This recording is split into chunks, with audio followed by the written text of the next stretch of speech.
Hi hello అందరికి నమస్తే. జగన్మోహన్ రెడ్డి గారి ప్రెస్ మీట్ చూసిన తర్వాత ముఖ్యంగా ఈ ప్రెస్ మీట్లో అనేక అంశాలను ప్రస్తావించారు. మెడికల్ కాలేజీల గురించి, మరికొన్ని ఇతర అంశాల గురించి, అంటే ఆంధ్రప్రదేశ్ డెవలప్మెంటు, తద్వారా పేద ప్రజలకు మేలు జరిగేటువంటి అనేక అంశాల గురించి ప్రస్తావించినప్పుడు ఆంధ్రప్రదేశ్లో ఉన్నటువంటి యువత మరి తాత్కాలిక మోజులో పడి వాళ్ళ భవిష్యత్తు గురించి ఆలోచించడం మానేశారని నాకు అనిపిస్తూ ఉంది. ఎందుకు, ఏమిటి అనేది మీకు వీడియోలో చాలా క్లియర్గా నేను చెప్తాను. విజన్ అంటే ఏంటి అనేది జగన్ గారి మాటలు చూసిన తర్వాత నాకు అర్థమైంది. ఆయన చెప్పిన తర్వాత నేను విజనరీ, నేను తప్ప ఎవరు లేరు, భవిష్యత్తులో ఏం జరుగుతుందో ఇప్పుడే డిసైడ్ చేయగలను నేను అనేటువంటి ఒక వ్యక్తి మరి ఆ విజనరీ చేసినటువంటి పేదల కోసం ఏదైతే ఆలోచన చేశారో దాన్ని ప్రైవేట్ పరం చేస్తున్నటువంటి తీరు నిజంగా ఆశ్చర్యం అనిపిస్తూ ఉంది. ఇక్కడ ఈ 17 మెడికల్ కాలేజీల సంగతి చూసుకుంటే, తద్వారా నేను నిన్న మొన్న ఏంటి సీట్లు వస్తాయి, సీట్ల సంఖ్య పెరుగుతుంది, లేకపోతే ఏంటి పేదోడికి వైద్యం, అదే చెప్పగలిగాను నాకు తెలిసినంతలో. కానీ ఈరోజు విన్న తర్వాత కొన్ని ఇంకా కీలకమైనటువంటి విషయాలు కూడా ఈరోజు నేను తెలుసుకోగలిగాను. మనం తెలుసుకున్నది తెలియజేయాలి, ప్రజలకు చెప్పాలి. ఎందుకంటే ఇప్పుడు యువత అని నేను ఎందుకు అంటున్నానంటే, ఒక సినిమా టికెట్ల రేట్లకు సంబంధించి మనం రోడ్డు ఎక్కాం, రోడ్డుకి అడ్డంగా పడుకున్నాం, బైకులు ఎక్కాం, స్టంట్లు వేస్తూ ఉన్నాం, బైకులు తీసుకొని స్టంట్లు వేస్తూ ఉన్నాం. అదేవిధంగా బర్త్డేలు అంటే ఇట్లా పైకి అంటున్నాం, జుట్టు పైకి లేపుతున్నాం, కత్తులు పెట్టి తిప్పుతూ ఉన్నాం, మా హీరో, మా దేవుడు, మా స్వామి అని. అభిమానం ఉండడం తప్పే లేదు, అభిమానించవచ్చు, అది మీ హక్కు, దాన్ని ఎవరూ కాదన్నారు. అభిమానిస్తూ నీ రాష్ట్రానికి జరుగుతున్నటువంటి అన్యాయానికి సంబంధించి ప్రశ్నించినప్పుడు మీరు ప్రశ్నించాలి, మీ గొంతెత్తాలి. ఎందుకంటే ఇప్పుడు ఎంబీబీఎస్ చదివేవాడు మీ అన్ననో, మీ తమ్ముడో, మీ అక్కనో, మీ చెల్లో, మీ ఫ్రెండో ఎవరో ఒకరు అయ్యుండొచ్చు కదా, లేకుంటే కామన్ నీ రాష్ట్రంలో ఉన్నటువంటి పర్సన్ అయ్యుండొచ్చు కదా. వాళ్ళకి న్యాయం జరగాలనే ఆలోచన మీరు చెయ్యరా? దాని మీద ఉన్న మోజు, తాత్కాలికంగా ఆనందాన్ని కలిగించే దాని మీద ఉన్న మోజు మరి మెడికల్ కాలేజీల పైన లేదా? దీనికోసం రోడ్ ఎక్కరా? దీనికోసం ప్రశ్నించరా? దీనికోసం తెలుసుకోరా? దీనివల్ల నష్టం ఏం జరుగుతుంది, నా రాష్ట్రానికి ఏమవుతుందో తెలుసుకోరా? వీళ్ళు చెప్పిన ఈ తాత్కాలిక, ఇప్పుడు వైసీపీ అధికారంలో ఉంటే అభివృద్ధి జరగదు, వైసీపీ ఉంటే సైకోపాలన అని మనం చెప్పగానే ఆ మాటలు వినేసి ఉద్రేగానికి లోనైపోయి మా దేవుడు చెప్పాడంటే నిజం అనేటువంటి ఆ భ్రమల నుంచి బయటికి రావాలి. నీ హీరో సినిమా వస్తే సినిమాకు పో, సినిమా చూడు, బెనిఫిట్ పొద్దున్న 4 గంటల బెనిఫిట్ షోకి పో, ఏ ఇబ్బంది లేదు. పేపర్లు చింపి గాలిలో ఎగరేసి ఏ ఇబ్బంది లేదు. కానీ ఇది కూడా నీ రాష్ట్రం గురించి ఆలోచన చేయాలి కదా. ఎందుకు ఆలోచన చేయాలని చెప్పి నేను ఈ రకంగా మాట్లాడుతున్నాడు ఒక్కసారి చూడండి మీరు. 17 మెడికల్ కాలేజీలు, 17 మెడికల్ కాలేజీల్లో సీట్లకు సంబంధించి అంటే గతంలో ఎప్పుడూ లేదు. స్వతంత్రం వచ్చిన తర్వాత 2019 వరకు ఎన్ని సీట్లు వచ్చినాయి, ఎన్ని కాలేజీలు వచ్చినాయి, దాని తర్వాత జగన్ గారి హయాంలో ఎన్ని కాలేజీలు వచ్చినాయి. సో ఆ వచ్చినటువంటి కాలేజీల్లో ఆ నిర్మాణాలు ఏ రకంగా చేశారంటే, రోడ్డు పైన ఒక వ్యక్తి వెళ్తుంటే ఆ కాలేజీల వైపు చూసి ఆహా ఇదా కాలేజ్ అనుకునే అద్భుతంగా కట్టామని ఈరోజు జగన్ గారు ఫోటోలు వేసి మరీ చూపించాడు. లోపల హాల్ ఎలా ఉంది, బయట ఎలా ఉంది, అక్కడ సౌకర్యాలు ఏ రకంగా ఉన్నాయి, దానివల్ల కలిగేటువంటి ఉపయోగం ఏంటి. మన పిల్లలు ఏది ఎంబీబీఎస్ సీట్ల కోసం ఉక్రెయిన్, రష్యా ఇట్లా వేరు దేశాలకు పోయి చదువుకుంటున్నారు. కోట్లు ఖర్చు పెట్టాల్సిన పరిస్థితి వచ్చింది. వాడు ఎంబీబీఎస్ కావాలని కలల కంటే కోట్లు ఖర్చు పెట్టాలి. ఆ కోట్లు లేని వాడు ఏం చేస్తూ ఉన్నాడు, పాపం ఇక్కడే ఏదో ఒక పని చేసుకొని, అంటే దానికి ఎంబీబీఎస్కి దూరంగా చేయలేడు పాపం వాడు. అలాంటి పరిస్థితిలో ఉన్నాడు. మరి వాడికి ఆ పేదోడికి చదువు దగ్గర చేసి ఆ పేదోడిని ఎంబీబీఎస్ సీట్ తీసుకొచ్చి ఆ పేదోడి ఎంబీబీఎస్ డాక్టర్ అయ్యే విధంగా కలలు కానీ మరి ఉన్నటువంటి 13 జిల్లాలను పెంచి ఇంకా మెడికల్ కాలేజ్ తీసుకొచ్చి నిర్మాణాలు చేపడితే విజనరీ కలిగినటువంటి వ్యక్తి మరి అది చెయ్యకుండా అద్భుతమైనటువంటి కాలేజీలను, అది కూడా జగన్మోహన్ రెడ్డి గారు హయాం నాటికి 3,000 కోట్ల రూపాయలు ఖర్చు పెట్టారు. ఇంకా మిగిలింది ఇంకో 5,000 కోట్ల రూపాయలు. ఆల్రెడీ అన్ని అనుమతులు కూడా ఉన్నాయి, ఎన్ఎంసీ కానీ వేరే అనుమతులు కానీ కేంద్రం నుంచి కానీ అన్నీ ఉన్నాయి. సీట్ల కేటాయింపుకి సంబంధించి నేషనల్ మెడికల్ కమిషన్ కూడా అన్నీ ఉన్నాయి. అన్నీ ఉన్నప్పటికీ కూడా మనం ఏం చేయకుండా విజనరీ అన్న వ్యక్తి ఈ 5 సంవత్సరాల కాలంలో మిగతా కాలేజీలు కంప్లీట్ చేసి రాష్ట్ర యువత కోసం, రాష్ట్ర భవిష్యత్తు కోసం ఖర్చు పెట్టి చేయగలే అవకాశం ఉన్నప్పటికీ చేయట్లేదు. దీని విజనరీ అంటారా? ఇంత కష్టపడి జగన్మోహన్ రెడ్డి ఈ కాలేజీల నిర్మాణం తీసుకొచ్చి ఇప్పుడు చేయడం వల్ల 2360 సీట్లు ఉంటే 2550 అదనంగా వచ్చేటువంటి అవకాశం ఉంది. దీని ద్వారా ఈ గవర్నమెంట్ సీట్లు పెరుగుతాయి, ప్రైవేట్ హాస్పిటల్ నుండి కార్పొరేట్ వ్యవస్థలకు చెక్ పెట్టిన వాళ్ళు అవుతారు. అంటే అదేవిధంగా లక్షల ప్రాణాలు కాపాడుతుంది. ముఖ్యంగా ఇక్కడ నాకు అనిపించింది ఏంటంటే, ఇక్కడ కోవిడ్ వచ్చింది. కోవిడ్ టైంలో ఎన్ని ఇబ్బందులు పడ్డాం మనం, ప్రాణాలు ఇట్లా కాపాడుకోవడానికి నాన్న అవస్థలు పడ్డాం. హాస్పిటల్లో బెడ్లు దొరకడం కష్టమైపోయింది. అలాంటి సిచ్యువేషన్స్ వస్తే ఒకవేళ ఈ మెడికల్ కాలేజీలు ఇవన్నీ ఏర్పాటు జరగడం ద్వారా, జిల్లాకు ఒక సూపర్ స్పెషాలిటీ హాస్పిటల్ రావడం ద్వారా లక్షల ప్రాణాలు కాపాడబడతాయి.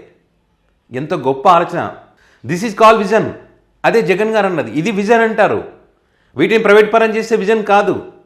అండ్ అదేవిధంగా విజయనగరం అంటే జగన్మోహన్ రెడ్డి గారు ప్రారంభించలేదు, చేయలేదు అని ఏదైతే చెప్పారో దానికి సంబంధించి ప్రూఫ్స్ కూడా వాళ్ళు చూపించారు జగన్ గారు ప్రెస్ మీట్లో. విజయనగరం కాలేజ్, ఆ కాలేజ్ మెడికల్ కాలేజ్, దానిలో ఫోటోలు, పరిశీలిస్తున్నటువంటి ఫోటోలు, ఎప్పుడు ప్రారంభించారు, అదేవిధంగా ఏలూరులో క్లాసులకు సంబంధించి మచిలీపట్నం, నంద్యాల 2023లో ఇవన్నీ ప్రారంభించినటువంటి ఆ ఫోటోలు అవన్నీ కూడా ప్రచురించడం జరిగింది. ఇవి కాక వీళ్ళు ఎన్నికల నాటికి పాడేరు ఒకటి, పులివెందులు కూడా ప్రారంభమైన క్లాసులు. చంద్రబాబు గారు ఏం చేశారు? ఇదే దుర్మార్గం ఉంటే చూడండి, దుర్మార్గం. దీని విజయనిరే అన్నారు ఎవరు? ఎన్ఎంసీ 50 సీట్లు భర్తీ చేసుకోవచ్చని పర్మిషన్ ఇస్తే మాకు సీట్లు వద్దని చెప్పి లేఖలు రాసినటువంటి గొప్ప వ్యక్తి చంద్రబాబు గారు. మోసం కాదా ఇది? దీన్ని ప్రశ్నించాల్సిన బాధ్యత యువత పైన లేదా? నీ రాష్ట్రంలో నీ యువతకు అన్యాయం జరుగుతుంది కదా, నీకు బాధ్యత లేదా? ప్రశ్నించాలి కదా. మనం ప్రశ్నించాం. సినిమా టికెట్లు, మా హీరో టికెట్లు రేట్లు తగ్గిస్తావా నువ్వు? స్నాక్స్ రేట్లు ఎంతుంటే నీకేంది, మా ఇష్టమైంది తింటాం, 1000 రూపాయలు టికెట్ పెట్టి కొంటాం, దానికోసం రోడ్డు ఎక్కుతాం. దీనికోసం ప్రశ్నించాం. అందుకే జగన్ గారు అన్నారు, పేదల అభివృద్ధి కోసం, వాళ్ళ కోసం, పేదోడి కోసం నిర్దేశించినటువంటి లక్ష్యం ఇది. ఈ చంద్రబాబు నాయుడు గారు కనుక కంటిన్యూ చేసి ఉంటే మిగతా కాలేజీలు కూడా పూర్తయి 2020 నాటికి సంవత్సరానికి ఇంత పెట్టుకుంటూ పోతే, ఇప్పుడు మంగళగిరి ఎయిమ్స్ కాలేజ్ ఉంది, చాలా 9 సంవత్సరాలు పట్టిందంట పూర్తి అవ్వడానికి. అట్లా కొంచెం చేసుకుంటూ పోతే, ఇక్కడ అర్థం చేసుకోవాల్సిన పాయింట్ ఏంటి, ఆ కాలేజే 9 సంవత్సరాలు అవుతుంది, కానీ జగన్మోహన్ రెడ్డి గారు తన 5 సంవత్సరాల పీరియడ్లో, అంటే కరోనా టైంలో కూడా 7 కాలేజీలు పూర్తి చేయగలిగారు. దిస్ ఇస్ కాల్ విజన్ కాదంటారా? అండ్ అదేవిధంగా ఆదోని, మార్కాపురం, మదనపల్లి, పిడుగురాల ఇవి కూడా సిద్ధంగా ఉన్నాయండి. కొంచెం ఇంకా ఈ కొద్దిగా ఖర్చు నిర్మాణాలు ఉన్నాయి మధ్యలోనే. వాటికి సంబంధించిన ఇమేజెస్ కూడా చూపించారు, వీడియో క్లిప్పింగ్స్ కూడా చూపించారు. ఎందుకంటే ఈ ఆధారాలు చూపించాల్సినటువంటి పరిస్థితి వచ్చింది. కొంతమంది మూర్ఖులు నమ్మరన్నమాట. ఈ ఆధారాలు ఉంటే అప్పుడు నోరు మూసుకొని ఉంటారు. అదే ఇప్పుడు వచ్చిన పరిస్థితి. సో ఇట్లా ఏ దశలో ఏదేది ఉన్నాయి, ఏ కాలేజీలో ఏ పరిస్థితిలో ఉన్నది చాలా క్లియర్గా అరటిపండు ఒలిచి నోట్లో పెట్టినట్టుగా చాలా క్లియర్గా జగన్ గారు ఎక్స్ప్లెయిన్ చేయడం జరిగింది. అంటే ఇవన్నీ ఎందుకు ప్రైవేట్ పరం చేస్తారు? జగన్ గారికి ఎక్కడ క్రెడిట్ దక్కుతుందోనని చెప్పి జగన్ మీద కోపంతో పేదోడికి అన్యాయం చేస్తూ ఉన్నారు. చదువుకోవడానికి అగచాట్లు పడతా ఉంటే అన్యాయం చేస్తూ ఉన్నారు. ఇంకొక విచిత్రం తెలుసు, ఇక్కడ భూసేకరణ చేసింది జగన్మోహన్ రెడ్డి గారేనా? దీనికి సంబంధించి నిధుల సమీకరణ జగన్మోహన్ రెడ్డి గారిదేనా? ఈ ఆలోచన జగన్మోహన్ రెడ్డి గారిదేనా? అన్ని నిర్మాణాలకు సంబంధించి అన్నీ ఈ చేసి ప్రభుత్వంతో, కేంద్ర ప్రభుత్వంతో రిక్వెస్ట్ చేసి సీట్ల సంఖ్య పెంచుకునేటువంటి ప్రయత్నం చేస్తూ ఉంటే ఇవన్నీ కాలదన్ని ఒక జగన్ మీద కోపంతో మరి లక్షల మందికి అన్యాయం చేస్తున్నటువంటి పరిస్థితి. దీన్ని విజన్ అంటారా? విజన్ అంటే ఏంటి అనేది కూడా మీకు ఇక్కడ చెప్తా నేను. ఈ భూమి విలువ రాష్ట్ర ప్రభుత్వాన్ని, ఇప్పుడు భూమి విలువ పెరిగింది, ఈ నిర్మాణం విలువ కూడా పెరిగింది. 17 మెడికల్ కాలేజీలకు సంబంధించి లక్షల కోట్లుగా పెరిగింది. ఇది రానున్న రోజుల్లో ఇంకా ఎంత పెరుగుతుందంటే 1,00,000 కోట్లకు పెరుగుతుందని చెప్పి జగన్మోహన్ రెడ్డి గారు చెప్తా ఉన్నారు. దీని విలువ అంటే ఇక్కడ రాష్ట్ర ప్రభుత్వం యొక్క ఆస్తి పెరిగినట్టే కదా. కాలేజీ భూమి విలువ పెరుగుతుంది, నిర్మాణాలు చేశారు కాబట్టి. సో ఆ ప్రాంతం అంతా కూడా డెవలప్ అవుతుంది, కొన్ని ఉద్యోగ అవకాశాలు కూడా కలుగుతాయి, పేదోడికి ఇక్కడే చదువుకోవడానికి అవకాశాలు ఉంటాయి, వేరే రాష్ట్రాలకు వేరే వాళ్ళని అడుక్కోవాల్సిన అవసరం లేదు. అన్నింటికి చెక్ పెట్టేటువంటి ఒక అద్భుతమైనటువంటి కార్యక్రమం జగన్మోహన్ రెడ్డి గారు చేశారు. దీని ద్వారా 95% ఉచితంగా పేదవాళ్లకు చదువును అందించవచ్చు, వైద్యాన్ని అందించవచ్చు. This is call vision. So కాబట్టి వీటన్నిటి గురించి ఆలోచించాల్సినటువంటి బాధ్యత యువతకు ఉంది. ఇది ప్రైవేట్ పరం చేయకుండా ప్రతి ఒక్కరు కూడా ప్రభుత్వం పైన ఒత్తిడి తెచ్చి, కూటమి ప్రభుత్వం పైన ఒత్తిడి తెచ్చి ఆ పార్టీ ఈ పార్టీ ఆ హీరో ఈ హీరో అని కదా ప్రతి ఒక్కరు. ఇది రాష్ట్రానికి సంబంధించినటువంటి సమస్య కాబట్టి ప్రతి ఒక్కరు ఒత్తిడి తీసుకొచ్చి ప్రైవేట్ పరం కాకుండా చూడాల్సినటువంటి బాధ్యత ప్రతి ఒక్కరి పైన ఉంటుంది. సో జగన్ గారు ఇంకొక మాట కూడా చెప్పారు, మేము చేసింది చాలా ఎక్కువ, చెప్పుకుంది చాలా తక్కువ. వాస్తవమే, అది చేసుకున్నారు కానీ చెప్పుకోలేదు. ఇవన్నీ చెప్తా ఉంటే విజనరీ అంటే ఇది కదా అనిపిస్తుంది ఆ ఫోటోలు చూసిన తర్వాత.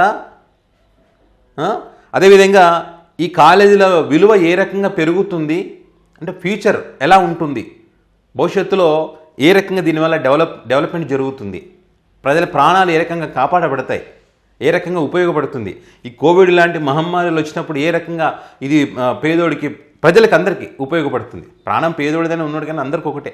ఆ టైంలో ఏ రకంగా ఉపయోగపడుతుంది అనేక అంశాలు ఆలోచించినప్పుడు మరి ఖచ్చితంగా మన బాధ్యతగా మనం కూడా ప్రైవేట్ పరం కాకుండా చూడాల్సిన బాధ్యత ఉంటుంది కదా.